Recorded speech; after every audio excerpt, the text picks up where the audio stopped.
मेरी पत्नी ने कुछ दिनों पहले घर की छत पर कुछ गमले रखवा दिए और एक छोटा सा बगीचा बना लिया। पिछले दिनों मैं छत पर गया तो ये देखकर हैरान रह गया कि कई गमलों में फूल खिल गए हैं। नींबू के पौधे में 2 नींबू भी लटके हुए हैं और 2-4 हरी मिर्च भी लटकी हुई नजर आई।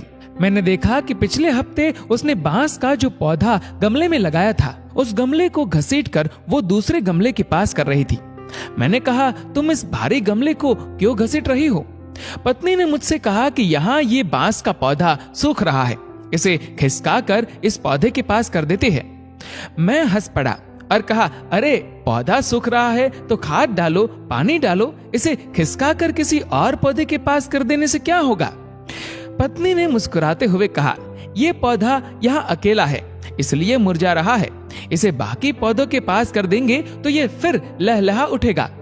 पौधे अकेले में सूख जाते हैं, लेकिन उन्हें अगर किसी और पौधे का साथ मिल जाए तो जी उठते हैं। ये बहुत अजीब सी बात थी। एक एक करके कई तस्वीरें मेरी आंखों के आगे बनती चली गई। माँ की मौत के बाद पिताजी कैसे एक ही रात में बहुत बूढ़े हो गए थे। हालांकि माँ के जाने के बाद 16 साल तक वो रहे, लेकिन सूखते हुए पौधे की तरह। माँ के रहते हुए जिस पिता को मैंने कभी उदास नहीं देखा था, वो माँ के जाने के बाद खामोश से हो गए थे। मुझे पत्नी के विश्वास पर पूरा विश्वास हो रहा था। लग रहा था कि सचमुच पौधे अकेले में सूख जाते होंगे। बचपन में मैं एक बार बाजार से एक छोटी सी रंगीन मछली खरीद कर लाया था और उसे शीशे के जार में पानी भरकर रख दिया था। मछली सारा दिन गुमसुम रही। मैंने उसके लिए खाना भी डाला, लेकिन वो चुपचाप इधर उधर पानी में अनमनासा घूमती रही। सारा खाना जार की तला में जाकर बैठ गया। मछली ने कुछ नहीं खाया। 2 दिनों तक वो ऐसे ही रही और एक सुबह मैंने देखा कि वो पानी की सतह पर उल्टी पड़ी थी। आज मुझे घर में पाली वो छोटी सी मछली याद आ रही थी। बचपन में किसी ने मुझे ये नहीं बताया था।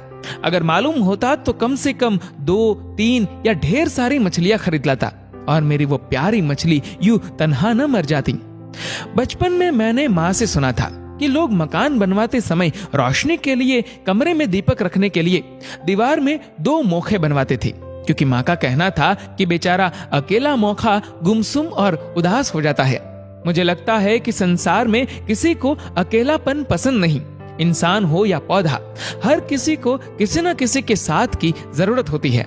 आप अपने आसपास झांकिए, अगर कहीं कोई अकेला दिखे तो उसे अपना साथ दीजिए, उसे मुरझाने से बचाइए। अगर आप अकेले हो तो आप भी किसी का साथ लीजिए, आप खुद को भी मुरझाने से रोकिए। अकेलापन संसार में सबसे बड़ी सजा है। गमले के पौधे को तो हाथ से खींचकर एक दूसरे पौधे के पास किया जा सकता है, लेकिन किसी शख्स को करीब लाने के लिए जरूरत होती है रिश्तों को समझने की, सहेजने की और समेटने की। दोस्तों, इस वीडियो को लेकर आपकी क्या राय है, नीचे कमेंट करके जरूर बताएगा। और अगर आपको वीडियो अच्छा लगा हो तो इस वीडियो को लाइक करेगा, शेयर करेगा ज्यादा से ज्यादा लोगों तक। और ऐसे ही और भी इंस्पिरेशनल वीडियोस के लिए सब्सक्राइब करें हमारे यूट्यूब चैनल को और फेसबुक पर फॉलो करें हमारे पेज को। धन्यवाद।